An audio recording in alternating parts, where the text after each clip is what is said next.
बिस्मिल्लाहिर्रहमानिर्रहीम, अस्सलाम वालेकुम। तो बेटा हम लोग केमिस्ट्री का 5 चैप्टर स्टडी कर रहे हैं, फिजिकल स्टेट्स ऑफ मैटर।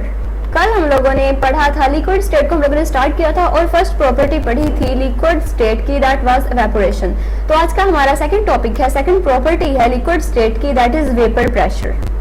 तो बेटा आज के लेक्चर में हम लोग वेपर प्रेशर के बारे में पढ़ेंगे, इसकी डिफाइन पढ़ेंगे, इसको हम एक्सप्लेन करेंगे, एग्जांपल्स इसकी स्टडी करेंगे और इफेक्ट भी पढ़ेंगे इसके। जैसे हम लोगों ने इवेपोरेशन में पढ़ा था कि इवेपोरेशन की हमने एग्जांपल्स पढ़ी थी डेली लाइफ में, इसी तरह से हम लोग वेपर प्रेशर की भी एग्जांपल देखेंगे डेली लाइफ में कहाँ पर ये अप्लाई हो रहा है ये प्रेशर। देन हम इसके फैक्टर्स भी पढ़ेंगे, इन्वायरमेंटल फैक्टर्स, कौन से फैक्टर्स हैं जो वेपर प्रेशर को डिस्टर्ब करेंगे, ज्यादा कर देते हैं या फिर कम कर देते हैं। So बेटा फर्स्ट ऑफ ऑल इसकी डिफाइन दी हुई है, the pressure exerted by the vapors of a liquid at equilibrium with the liquid at a particular temperature is called vapor pressure of a liquid। बेटा किसी भी liquid के vapours जब collect होते हैं लिक्विड की सरफेस पर तो वो एक प्रेशर एग्जर्ट करना स्टार्ट कर देते हैं उस लिक्विड के ऊपर, और एक टेम्परेचर होता है स्पेसिफिक इस चीज के लिए। सो उस प्रेशर को हम कहते हैं वेपर प्रेशर। यहाँ पर हमने एक्विलिब्रियम की भी बात की है, तो हम इन सारी टर्म्स को वन बाय वन डिस्कस करते हैं कि वेपर्स क्या है, कैसा एक्विलिब्रियम होता है और प्रेशर कैसे क्रिएट होता है, कैसे ये प्रेशर एग्जर्ट होता है। सो फर्स्ट ऑफ ऑल हम वेपर्स के बारे में पढ़ते हैं कि वेपर क्या चीज है। बेटा आप लोगों ने लास्ट लेक्चर में देखा था इवेपोरेशन के बारे में कि इवेपोरेशन एक कैसा प्रोसेस था। इवेपोरेशन में स्टेट चेंज हो रही थी मैटर की, मैटर लिक्विड स्टेट से वेपर फेज, गैस फेज में कन्वर्ट हो रहा था। जैसे हमने वाटर की एग्जांपल ली थी कि वाटर वेपर्स प्रोड्यूस होते हैं इवेपोरेशन के थ्रू, या फिर जब हम किसी लिक्विड को बॉयल करते हैं तो उसमें से भाप आपने उड़ती हुई, स्टीम उड़ती हुई देखी होगी लिक्विड से। सो बॉयल करने से भी हम लिक्विड को कन्वर्ट कर सकते हैं वेपर्स में। बेटा जब भी हम किसी लिक्विड को बॉयल करते हैं तो आप लोगों ने नोट किया होगा कि उसकी सरफेस के ऊपर कुछ छोटे छोटे से पार्टिकल्स से आ जाते हैं, जैसे वेपर्स होते हैं, तो वो उस वाटर के वेपर्स होते हैं। वेपर्स या तो हम प्रोड्यूस कर सकते हैं इवेपोरेशन के थ्रू या फिर किसी भी लिक्विड को बॉयल करके, या फिर एक और प्रोसेस है हमारे पास जो कि है सब्लिमेशन। सब्लिमेशन भी हम लोग देखते हैं कि सब्लिमेशन आखिर कैसा प्रोसेस है। तो वाटर वेपर्स जो है वो ट्रांसपेरेंट होते हैं और एटमॉस्फेयर में मौजूद होते हैं, जैसे एटमॉस्फेयर में दूसरी गैसेस मौजूद हैं, इसी तरह से वेपर्स भी एटमॉस्फेयर का एक इम्पोर्टेंट कंस्टिट्यूएंट होते हैं और ट्रांसपेरेंट होने की वजह से हम इन्हें देख नहीं सकते। और बेटा जहां तक बात है सब्लिमेशन की, तो हमने जब इवेपोरेशन को पढ़ा हम लोगों ने देखा कि हम किसी लिक्विड को कन्वर्ट करते हैं जब गैस फेज में, तो उस प्रोसेस को हम कहते हैं इवेपोरेशन। लेकिन ये जो सब्लिमेशन है इसमें क्या होगा, हम किसी सॉलिड को डायरेक्ट हम गैस फेज में ले जाएंगे, इसमें लिक्विड फेज आएगा ही नहीं। हम किसी सॉलिड को डायरेक्ट कन्वर्ट कर दें अगर गैस फेज में, तो उस प्रोसेस को हम सब्लिमेशन कहते हैं। अब हम इसकी एग्जाम्पल देखते हैं वेपर प्रेशर की। एक हमारे पास बीकर है जिसमें हम लोगों ने कोई लिक्विड लिया हुआ है। तो बेटा एग्जांपल है हमारे पास एक बीकर में हम लोगों ने लिक्विड लिया हुआ है, आप सपोज कर लें कि इसमें हमने वाटर ही लिया हुआ है। लास्ट लेक्चर में इवेपोरेशन में आप लोगों ने देखा था कि वेपर्स कैसे क्रिएट होते हैं। वो मॉलिक्यूल्स यहाँ पर जिनकी काइनेटिक एनर्जी ज्यादा होती है वो क्या करते हैं कि इस सरफेस को एस्केप करना स्टार्ट कर देते हैं, और वो सारे मॉलिक्यूल्स जिनकी काइनेटिक एनर्जी ज्यादा है वो यहाँ पर इस जगह को लीव करेंगे और ऊपर यहाँ पर कलेक्ट होना स्टार्ट हो जाएंगे इस लिक्विड की सरफेस के ऊपर। और अब ये जो यहाँ पर लिक्विड्स हैं, ये जो अब यहाँ पर वेपर्स हैं जो गैस फेज में है, अब ये प्रेशर एग्जर्ट करेंगे। कहाँ पर प्रेशर एग्जर्ट करेंगे, ये इस लिक्विड की सरफेस के ऊपर प्रेशर एग्जर्ट करना स्टार्ट कर देंगे।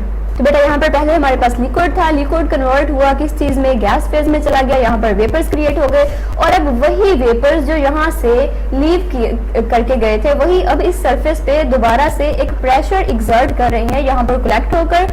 इस प्रेशर को हम कहते हैं वेपर प्रेशर। वेपर्स की वजह से लिक्विड की सरफेस पे जो प्रेशर क्रिएट हो रहा होता है, जो प्रेशर लग रहा होता है, उस प्रेशर को हम कहते हैं वेपर प्रेशर। बट अगर यहाँ पर हमारे पास एक ओपन सिस्टम है तो यहाँ पर जो वेपर्स बनेंगे वो साथ ही यहाँ से लीव कर जाएंगे, सराउंडिंग में चले जाएंगे। लेकिन अगर हम इस बीकर को कवर कर दें with the help of a lid, तो क्या होगा, जितनी भी गैस फेज के मॉलिक्यूल्स हैं वो यहाँ पर ट्रैप होना स्टार्ट हो जाएंगे और वही मॉलिक्यूल्स फिर कहलाते हैं वेपर्स, और वो प्रेशर एग्जर्ट कर रहे होते हैं इस लिक्विड की सरफेस पे, जिस प्रेशर को हम कहते हैं वेपर प्रेशर। बेटा दो टर्म्स को हम लोगों ने देख लिया कि वेपर्स क्या है, वेपर प्रेशर क्या है। हमने जब हम इसकी डिफाइन पढ़ रहे थे तो हमने एक इक्विलिब्रियम की बात की थी। डायनामिक इक्विलिब्रियम एक्चुअली क्या चीज़ है, कैसे एस्टैब्लिश होता है, और वेपर प्रेशर की डिफाइन में हम इस चीज़ को क्यों पढ़ रहे हैं, हम इसको भी देखते हैं। लास्ट लेक्चर में आप लोग पढ़ चुके हो कि एवेपोरेशन और कंडेंसेशन क्या है। एवेपोरेशन क्या था? एवेपोरेशन या वेपोराइजेशन, लिक्विड का वेपर्स में कन्वर्ट हो जाना, लिक्विड से गैस वेपर्स में लिक्विड का कन्वर्ट होना, उसकी स्टेट का चेंज हो जाना। तो कंडेंसेशन कैसा प्रोसेस था? कंडेंसेशन में गैस वेपर जो हैं वो एक दूसरे के साथ दोबारा से कंबाइन होते हैं और लिक्विड की स्टेट में आ जाते हैं। सो एवेपोरेशन या वेपोराइजेशन और कंडेंसेशन एक दूसरे का उलट होते हैं। तो अलग अलग प्रोसेस है। एक प्रोसेस में लिक्विड कन्वर्ट हो रहा है गैस फेज में, जिसको हम एवेपोरेशन या वेपोराइजेशन कहते हैं, और दूसरा जो प्रोसेस है उसमें वही गैस के जो हमारे पास मॉलिक्यूल्स हैं जिनको हम वेपर्स कह रहे हैं वो दोबारा से कन्वर्ट हो जाते हैं लिक्विड में। तो इस प्रोसेस को हम कहते हैं कंडेंसेशन। बेटा एग्जांपल है हमारे पास, यहाँ पर हमने एक लिया हुआ है कंटेनर जिसमें हमने कोई लिक्विड लिया है और उसको हमने क्लोज किया हुआ है, टोटली क्लोज कंटेनर है हमारे पास। टेम्परेचर यहाँ पर नॉर्मल टेम्परेचर है और लिक्विड ने वेपराइज होना स्टार्ट कर दिया है, लिक्विड कन्वर्ट होना स्टार्ट हो गया है वेपर्स में। वो मॉलिक्यूल्स जिनकी काइनेटिक एनर्जी ज्यादा थी वो यहाँ से लीव करना स्टार्ट कर देंगे, एस्केप करना स्टार्ट कर देंगे। अब ये यहाँ पर ऊपर तक जाएंगे यहाँ पर, लेकिन ऊपर से तो ये सिस्टम क्लोज है। सो ये वाले जो हमारे पास वेपर्स हैं ये सराउंडिंग में नहीं जा सकते, ये एटमॉस्फेयर में जाकर शामिल नहीं हो सकते। सो क्या होगा, ये यहाँ पर टॉप पर कलेक्ट होना स्टार्ट हो जाएंगे। काफी टाइम तक ये प्रोसेस चलता रहेगा कि यहाँ से लिक्विड जो है वो वेपर्स में कन्वर्ट होता रहेगा। लेकिन एक स्पेसिफिक टाइम के बाद क्या होगा कि यहाँ पर इतने ज्यादा वेपर्स कलेक्ट हो जाएंगे कि वो आपस में मिलेंगे और कंडेंस हो जाएंगे, वो दोबारा से लिक्विड में कन्वर्ट होना स्टार्ट हो जाएंगे। और बेटा एक स्टेज ऐसी आएगी कि जितने वेपर लिक्विड कन्वर्ट होगा वेपर्स में, उतने ही वेपर्स दोबारा से लिक्विड में कन्वर्ट हो जाएंगे। इट्स मीन कि यहाँ पर ये हमारे पास दो तरह के रिएक्शंस हो रही हैं, एक तो है वेपोराइजेशन और दूसरा है कंडेंसेशन। स्टार्टिंग में जब अभी हमने ये रिएक्शन स्टार्ट किया था, ये हमने एक्सपेरिमेंट स्टार्ट किया था, तो वेपोराइजेशन का रेट बहुत ज्यादा था और कंडेंसेशन का रेट ना होने के बराबर था। लेकिन जैसे जैसे टाइम गुजरता गया, वेपोराइजेशन का रेट और कंडेंसेशन का रेट इनमें चेंजिंग आना शुरू हो गई। रेट ऑफ वेपोराइजेशन कम होना स्टार्ट हो गया और रेट ऑफ कंडेंसेशन ज्यादा होना स्टार्ट हो गया। और एक स्टेज ऐसी आई कि रेट ऑफ वेपोराइजेशन इक्वल हो गया रेट ऑफ कंडेंसेशन के। इट्स मीन कि जितना लिक्विड वेपर्स में कन्वर्ट होगा, उतने ही वेपर्स दोबारा से लिक्विड में कन्वर्ट हो जाएंगे। इट्स मीन कि रेट ऑफ वेपोराइजेशन इक्वल हो गया है रेट ऑफ कंडेंसेशन के। यहाँ पर देखें हमारे पास ये वाले जो मॉलिक्यूल्स दिए हुए हैं, मॉलिक्यूल्स अंडरगोइंग वेपोराइजेशन, जिन मॉलिक्यूल्स के ऊपर हमने एरो लगाया हुआ है ऊपर की तरफ, वो मॉलिक्यूल्स हो रहे हैं वेपोराइज। तो यहाँ पर देखिए कितने मॉलिक्यूल्स हैं जो कि वेपोराइज हो रहे हैं, जिनको हमने रिप्रेजेंट किया है किस एरो से। ये है हमारे पास रेड कलर का एरो है, 1 है 2 3 4 5, यहाँ पर 6 हमारे पास मॉलिक्यूल्स हैं जो कि वेपोराइज हो रहे हैं। दूसरी तरफ है हमारे पास मॉलिक्यूल्स अंडरगो कंडेंसेशन, ऐसे मॉलिक्यूल्स जिनको हमने ब्लू कलर के एरो से शो किया है। तो कितने मॉलिक्यूल्स हैं जो कि कंडेंसेशन हो रही है जिनकी, तो वो भी हमारे पास 1 2 3 4 5 एंड 6। इट्स मीन कि ये वो कंडीशन है, वो स्टेट है जिस स्टेट पर जितने मॉलिक्यूल्स एवेपोरेट हो रहे हैं, वेपोराइज हो रहे हैं, उतने ही मॉलिक्यूल्स दोबारा से कंडेंस हो रहे हैं। इट्स मीन कि इन दोनों जो हमारे पास कंडीशंस हैं, जो दोनों रेट हैं रिएक्शन के, उनमें एक बैलेंस क्रिएट हो गया है। एक बैलेंस को बेटा हम केमिस्ट्री की लैंग्वेज में इक्विलिब्रियम से जानते हैं। तो यहाँ पर जो इक्विलिब्रियम एस्टैब्लिश हुआ है वो है डायनामिक इक्विलिब्रियम। इक्विलिब्रियम की डिफरेंट टाइप्स होती हैं, स्टैटिक इक्विलिब्रियम होता है, डायनामिक इक्विलिब्रियम। तो बेटा यहाँ पर जो इक्विलिब्रियम एस्टैब्लिश हुआ है that is actually dynamic equilibrium. अब हम डायनामिक इक्विलिब्रियम की डिफाइन देखते हैं, ये किस टाइप का है balance. When reaction does not stop, only the rate of forward and reverse reactions become equal to each other but take place in opposite direction। क्या कह रहे हैं वो कि ये वो कंडीशन है, वो स्टेट है जब रिएक्शन स्टॉप नहीं होगा, बल्कि क्या होगा, रेट ऑफ फॉरवर्ड रिएक्शन और रेट ऑफ रिवर्स रिएक्शन दोनों एक दूसरे के इक्वल आ जाएंगे, लेकिन उनकी डायरेक्शन ऑपोजिट होगी। बेटा फॉरवर्ड और रिवर्स का क्या मतलब है? फॉरवर्ड आप यहाँ पर देखें कि लिक्विड कन्वर्ट हो रहा है वेपर्स में, तो ये एक फॉरवर्ड रिएक्शन है, और वही जो वेपर्स हैं वो दोबारा से कन्वर्ट हो रहे हैं लिक्विड में। जो कंडेंसेशन है हमारे पास that is actually reverse reaction. तो यहाँ पे जितने मॉलिक्यूल्स फॉरवर्ड रिएक्शन में पार्टिसिपेट कर रहे हैं, उतने ही मॉलिक्यूल्स रिवर्स रिएक्शन में पार्टिसिपेट कर रहे हैं। रिएक्शन स्टॉप नहीं है और इन दोनों का रेट सेम है लेकिन डायरेक्शन ऑपोजिट है। ये इनकी डायरेक्शन है, ये वेपोराइज हो रहे हैं, ऊपर की तरफ जा रहे हैं, और जो कंडेंस हो रहे हैं उनका जो है डायरेक्शन वो चेंज है, वो नीचे की तरफ जा रहे हैं। तो यहाँ पर एक डायनामिक इक्विलिब्रियम एस्टैब्लिश हो चुका है। डायनामिक इक्विलिब्रियम की आप एग्जांपल देख लें। अब नेचर में भी इसकी बेटा हमारे सराउंडिंग में ही एग्जाम्पल मौजूद है डायनामिक इक्विलिब्रियम की। नाइट्रोजन डाइऑक्साइड है और कार्बन मोनोऑक्साइड, दोनों गैसेस मौजूद होती हैं एटमॉस्फेयर में और ये कन्वर्ट होती रहती हैं नाइट्रोजन ऑक्साइड और कार्बन डाइऑक्साइड में। अब नाइट्रोजन डाइऑक्साइड और कार्बन मोनोऑक्साइड ये हमारे पास हैं रिएक्टेंट्स, और नाइट्रोजन ऑक्साइड और कार्बन डाइऑक्साइड हैं हमारे पास प्रोडक्ट। तो रिएक्टेंट और प्रोडक्ट जो है इनके दरमियान में रिएक्शन है रिवर्सिबल रिएक्शन। जितने मॉलिक्यूल्स प्रोडक्ट में कन्वर्ट होंगे उतनी ही प्रोडक्ट दोबारा से रिएक्टेंट में कन्वर्ट हो जाएगी। हमें ऐसा लगेगा कि रिएक्शन स्टॉप हो चुका है, लेकिन एक्चुअल में रिएक्शन स्टॉप नहीं हुआ होगा। जितना रेट ऑफ फॉरवर्ड रिएक्शन होगा उतना ही रेट ऑफ रिवर्स रिएक्शन होगा। सेम जैसे यहाँ पर हुआ है, रेट ऑफ वेपोराइजेशन इक्वल हो गया है रेट ऑफ कंडेंसेशन के, और हमें लग रहा है कि यहाँ पर कुछ भी नहीं हो रहा, कोई रिएक्शन नहीं हो रहा, रिएक्शन स्टॉप हो चुका है। यहाँ पर फिर बेटा एस्टैब्लिश हो चुका है इक्विलिब्रियम, और कौन सा इक्विलिब्रियम है? Dynamic equilibrium. तो बेटा हम लोगों ने इक्विलिब्रियम को भी पढ़ लिया, वेपर प्रेशर को भी हमने देख लिया, वेपर प्रेशर क्या चीज़ है, हमने वेपर्स को भी देख लिया। सो हम इसकी डिफाइन पढ़ते हैं। पहले आप लोगों को डिफाइन मुश्किल लगी होगी, लेकिन अब देखें, the pressure exerted by the vapours of a liquid at equilibrium with the liquid at a particular temperature is called vapour pressure of a liquid. Vapour pressure किस चीज़ को कहते हैं? किसी भी लिक्विड के जो वेपर्स हैं वही प्रेशर एक्सर्ट कर रहे होते हैं उस लिक्विड के ऊपर, और इक्विलिब्रियम स्टेट है। यहाँ पर इक्विलिब्रियम एस्टैब्लिश हो चुका है। जितना रेट है कंडेंसेशन का, वेपोरेशन का, उतना ही रेट है कंडेंसेशन का। तो ये जो वेपर प्रेशर है ये इक्विलिब्रियम के स्टेट में एक्सर्ट हो रहा है, और साथ साथ टेम्परेचर स्पेसिफिक टेम्परेचर है, टेम्परेचर हम चेंज नहीं कर रहे, रूम टेम्परेचर पे ये सारे का सारा प्रोसेस हो रहा है। सो बेटा ये हमारे पास है वेपर प्रेशर की डिफाइन।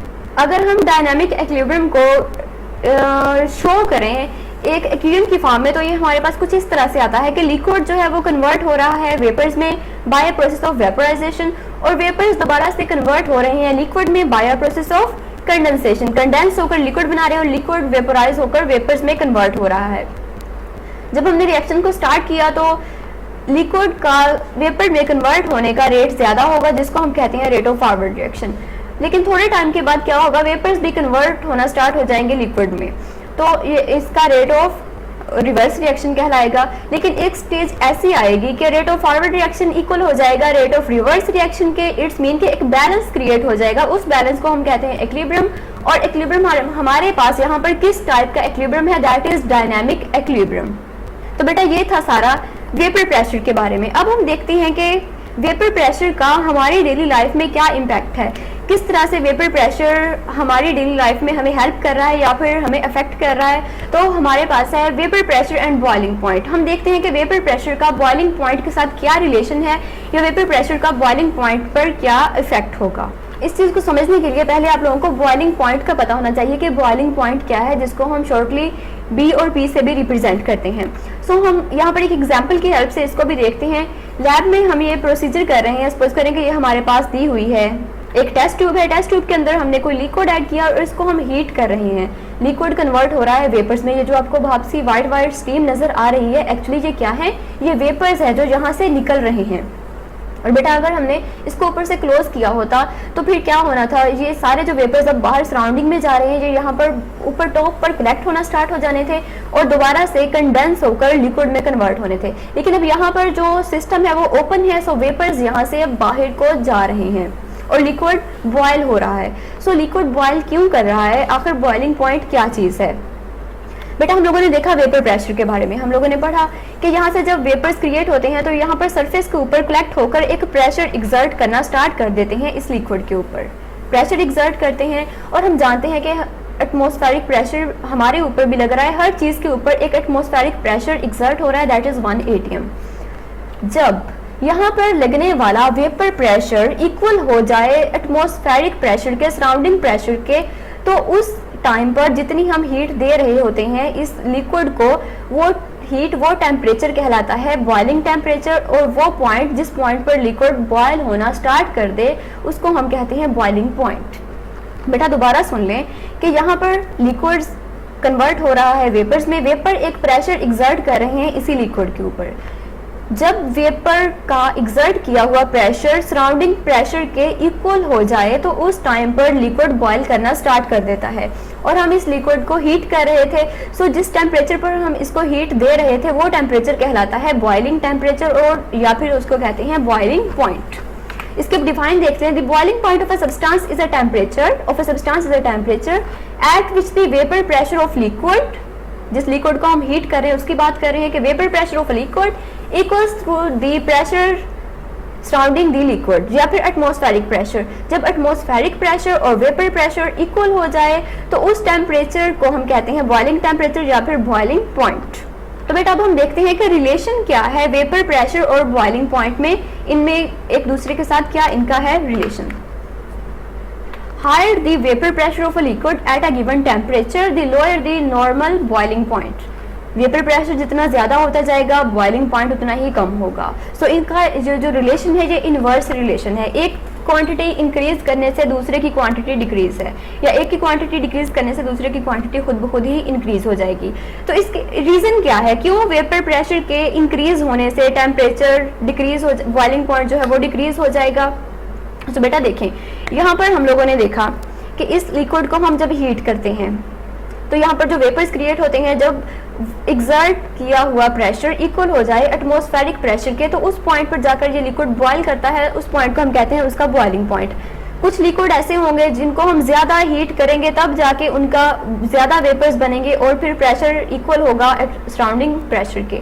लेकिन कुछ लिक्विड ऐसे होंगे कि जिनको अगर हम थोड़ी सी हीट देंगे तो वो जल्दी से उनके वेपर्स बनेंगे और ज्यादा वेपर्स बनेंगे और ज्यादा प्रेशर एग्जर्ट करेंगे और लिक्विड जल्दी बॉयल हो जाएगा। तो बेटा अगर वेपर्स ज्यादा बनेंगे तो लिक्विड कम टेम्परेचर पर ही बॉयल हो जाएगा, तो उसका बॉइलिंग पॉइंट भी कम होगा। लेकिन अगर किसी भी लिक्विड के वेपर्स कम बनेंगे सो इट्स मीन कि वो कम प्रेशर एग्जर्ट करेंगे और इस लिक्विड को बॉयल करने के लिए ज्यादा हीट देनी पड़ेगी, सो उसका बॉइलिंग पॉइंट भी ज्यादा होगा। तो बेटा इस तरह से वेपर प्रेशर और जो है बॉइलिंग पॉइंट वो एक दूसरे के इनवर्स होते हैं। बेटा अगर बॉइलिंग पॉइंट जो है वो किसी भी चीज़ का वो डिपेंड करता है एटमॉस्फेरिक प्रेशर पर, लेकिन एटमॉस्फेरिक प्रेशर भी हर जगह पर एक जैसा नहीं होता। जैसे हम सी लेवल की बात करें तो एटमॉस्फेरिक प्रेशर होगा नॉर्मल, लेकिन अगर हम लोग किसी हिल स्टेशन की बात करें तो वहाँ पर प्रेशर एटमॉस्फेरिक प्रेशर कम होता जाएगा। जैसे जैसे हम हायर एल्टीट्यूड की तरफ जाते जाएंगे, हम माउंटेन की टॉप की तरफ जाएंगे, वैसे वैसे प्रेशर जो है वो लो होना स्टार्ट हो जाएगा। सो अगर नॉर्मल प्रेशर होगा सी लेवल पर तो वहाँ पर वाटर बॉयल करेगा 100 डिग्री सेल्सियस पर, जैसे हमारे यहाँ भी 100 डिग्री सेल्सियस पर ही वाटर बॉयल करता है। लेकिन अगर आप किसी हिल स्टेशन की बात करें, किसी माउंटेन की टॉप की बात करें तो वहाँ पर एटमॉस्फेरिक प्रेशर कम होगा, सो वाटर का जो बॉइलिंग पॉइंट होगा वो 68 डिग्री सेल्सियस होगा। इट्स मीन कि अगर एटमॉस्फेरिक प्रेशर कम होगा तो वाटर जल्दी बॉयल कर जाएगा, कम टेम्परेचर पर ही बॉयल कर जाएगा, तो उसका बॉइलिंग पॉइंट भी कम होगा।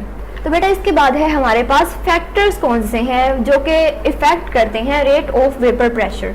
वेपर प्रेशर की रेट पर कौन से फैक्टर्स इफेक्ट करते हैं, तो हमारे पास 3 फैक्टर्स दिए हुए हैं। एक तो है नेचर ऑफ लिक्विड, वो लिक्विड जिसमें कन्वर्ट हो रहा है वेपर्स में, उस लिक्विड की नेचर पे डिपेंड करता है वेपर प्रेशर का रेट। दूसरा है साइज ऑफ मॉलिक्यूल और तीसरा है टेम्परेचर। ये 3 फैक्टर्स हैं। इन तीनों फैक्टर्स को हम 1 बाय 1 स्टडी करते हैं। तो पहले है हमारे पास nature of a liquid. Liquid की नेचर कैसे इफेक्ट करेगी वेपर प्रेशर पर।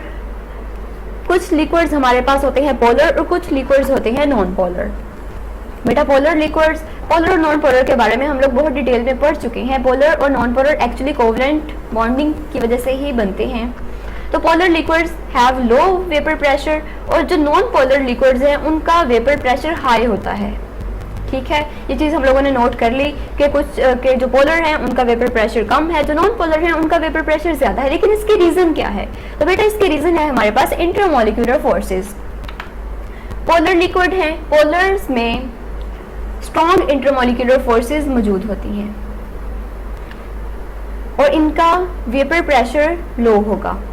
जैसे एग्जांपल है हमारे पास वाटर, तो बेटा वाटर के मॉलिक्यूल्स के दरमियान में स्ट्रॉन्ग इंटरमॉलिक्यूलर फोर्सेस होती हैं, स्ट्रॉन्ग हाइड्रोजन बॉन्डिंग होती है। मॉलिक्यूल्स एक दूसरे से इतना स्ट्रॉन्गली अटैच होते हैं कि उनको एक दूसरे से छुड़वाने के लिए, एक दूसरे से सेपरेट करने के लिए बहुत ज़्यादा हाई एनर्जी रिक्वायर्ड होती है, तब जाकर वो कन्वर्ट होते हैं वेपर्स में। अगर हम रूम टेम्परेचर की बात करें कि जिस टेम्परेचर पे हम उनको एनर्जी प्रोवाइड नहीं कर रहे, हीट नहीं कर रहे, तो वो बहुत कम अपनी उनकी काइनेटिक एनर्जी कम होगी, वो इतनी स्ट्रॉन्ग इंटरमॉलिक्यूलर फोर्सेस को तोड़ नहीं सकेंगे, फोर्सेस को ओवरकम नहीं कर सकेंगे, तो उनके लेस अमाउंट में वेपर्स क्रिएट होंगे, लेस वेपर्स क्रिएट होंगे तो उनका प्रेशर भी कम ही होगा जो प्रेशर वो एग्जर्ट करे। दूसरी टाइप है हमारे पास लिक्विड्स की, that is non polar liquid.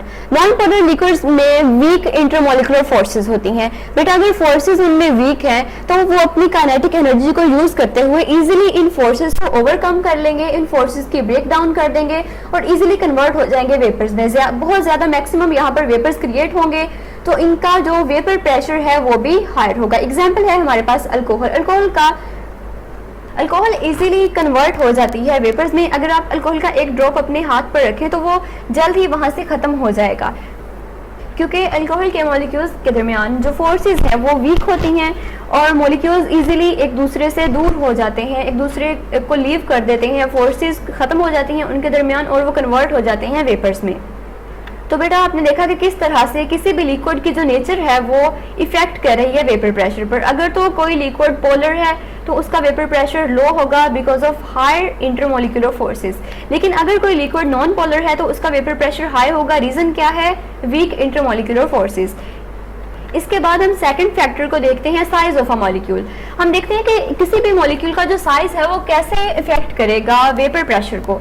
Small size molecules easily evaporate then big size molecule. बेटा किसी मॉलिक्यूल का साइज जितना स्मॉलर होगा वो उतना इजीली सरफेस से एस्केप कर सकेगा, लेकिन अगर किसी मॉलिक्यूल का साइज बहुत बड़ा होगा, एक जॉइंट मॉलिक्यूल होगा हमारे पास या फिर उसके साथ बहुत से बल्कि ग्रुप्स लगे हुए होंगे, तो वो उसके लिए एस्केप करना मुश्किल हो जाएगा। जैसे हमारे पास एग्जाम्पल है हेक्सेन है और डिकेन है। हेक्सेन में देखें 6 कार्बन है और 14 हाइड्रोजन है, डिकेन में 10 कार्बन है और 22 हाइड्रोजन है। अब देखें यहाँ पर इसका जो साइज है वो स्मॉलर है, इसका साइज लार्जर है। स्मॉलर साइज मॉलिक्यूल्स जो हैं वो इजीली वहां से एस्केप कर सकते हैं सरफेस से और इजीली कन्वर्ट हो जाते हैं वेपर्स में, लेकिन जो बिग साइज मॉलिक्यूल होते हैं उनके लिए एस्केप करना बहुत ही मुश्किल हो जाता है। सो इनका जो वेपर प्रेशर है वो भी कम होता है। तो बेटा साइज ऑफ मॉलिक्यूल इफेक्ट करते हैं वेपर प्रेशर पर। थर्ड है हमारे पास टेम्परेचर। टेम्परेचर किस तरह से इफेक्ट करेगा वेपर प्रेशर को? बेटा बहुत ही सिंपल बात है कि जितना टेम्परेचर इंक्रीज होगा वेपर प्रेशर भी इंक्रीज होगा। कैसे इफेक्ट करता है टेम्परेचर? हमने कोई बीकर लिया, उसमें हमने डाला वाटर, हमने उसको हीट करना स्टार्ट कर दिया। जैसे ही हमने उसको हीट करना स्टार्ट किया तो मॉलिक्यूल्स ने, जो वाटर के लिक्विड के मॉलिक्यूल्स हैं, उन्होंने एब्जॉर्ब किया हीट एनर्जी को और मॉलिक्यूल्स की काइनेटिक एनर्जी हो गई इंक्रीज। फिर इनकी काइनेटिक एनर्जी इंक्रीज हुई तो उन्होंने इंटरमॉलिक्यूलर फोर्सेस को खत्म करना शुरू कर दिया।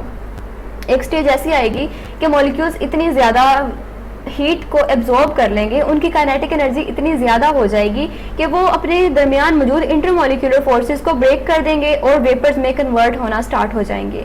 जब वो ज्यादा से ज्यादा वेपर में कन्वर्ट हो रहे हैं, मैक्सिमम वेपर्स बन रहे हैं, टेम्परेचर हाई है, तो बेटा वो ज्यादा ही प्रेशर एग्जर्ट करेंगे ना लिक्विड की सरफेस पर। तो at high temperature vapour pressure is high. इसके ऑपोजिट अगर हम देखें कि टेम्परेचर अगर लो होगा तो मॉलिक्यूल्स की काइनेटिक एनर्जी भी लो होगी। काइनेटिक एनर्जी लो है तो वो इंटरमॉलिक्यूलर फोर्सेस को ओवरकम नहीं कर सकेंगे, वेपर्स में कन्वर्ट नहीं होंगे, तो वेपर प्रेशर भी कम होगा। सो इसकी रीजन क्या है? टेम्परेचर अगर हम इंक्रीज या डिक्रीज करते हैं तो इफेक्ट पड़ता है इनकी काइनेटिक एनर्जी पर। अगर टेम्परेचर इंक्रीज करेंगे काइनेटिक एनर्जी इंक्रीज होगी, वेपर लिक्विड इजीली वेपोराइज होगा और वेपर प्रेशर भी हाई होगा। लेकिन अगर टेम्परेचर कम होगा काइनेटिक एनर्जी भी कम होगी मॉलिक्यूल्स की, सो वो इजीली वेपोराइज नहीं होंगे और वेपर प्रेशर भी लो होगा। बेटा नेक्स्ट आप लोगों की बुक पे एक दिया हुआ है टेबल 5.1, इसमें दिया है रिलेशनशिप, दो चीजों का रिलेशन है, वेपर प्रेशर का और टेम्परेचर का। एग्जाम्पल यहाँ पर ली हुई है वाटर की। वाटर का टेम्परेचर हमने 0 डिग्री सेल्सियस पर चेक किया और वहां पर हमने इसका वेपर प्रेशर चेक किया, दैट वाज 4.58 mmHg। जैसे ही बेटा हम लोगों ने टेम्परेचर इंक्रीज करना स्टार्ट किया वाटर का, हम लोगों ने ऑब्जर्व किया कि वेपर प्रेशर भी इंक्रीज होना स्टार्ट हो गया। 20 डिग्री सेल्सियस वेपर प्रेशर हो गया 17.5। हमने 40 तक टेम्परेचर रेज किया, वेपर प्रेशर हो गया 55.3 mmHg। टेम्परेचर को हम इंक्रीज करते गए, 60 पर था हमारे पास 149.4 mmHg, 80 पर हो गया 355.1 mmHg। जैसे ही टेम्परेचर गया 100 डिग्री सेल्सियस पर तो प्रेशर भी बहुत हाई प्रेशर हो गया, दैट वाज 760.0 mmHg। बेटा जैसे ही हम टेम्परेचर को इंक्रीज कर रहे हैं तो वेपर प्रेशर भी इंक्रीज हो रहा है। ये हमने एक एक्सपेरिमेंट देखा और इसी तरह से हम लोगों ने यहाँ पर फैक्टर में भी पढ़ा है कि टेम्परेचर हाई होगा तो वेपर प्रेशर भी हाई होगा। तो इस थ्योरी को यहाँ पर एक्सपेरिमेंटली प्रूव कर दिया, वेरीफाई कर दिया वाटर की एग्जाम्पल को यूज करते हुए। तो बेटा ये थे कुछ फैक्टर्स जो कि इफेक्ट करते हैं वेपर प्रेशर को, जिसमें हम लोगों ने देखा है टेम्परेचर को पढ़ा है, साइज ऑफ मॉलिक्यूल को पढ़ा है और फिर हमने नेचर ऑफ लिक्विड को पढ़ा है। तो बेटा ये था हमारा आज का लेक्चर, ये होता है यहाँ पर एंड। अल्लाह हाफिज।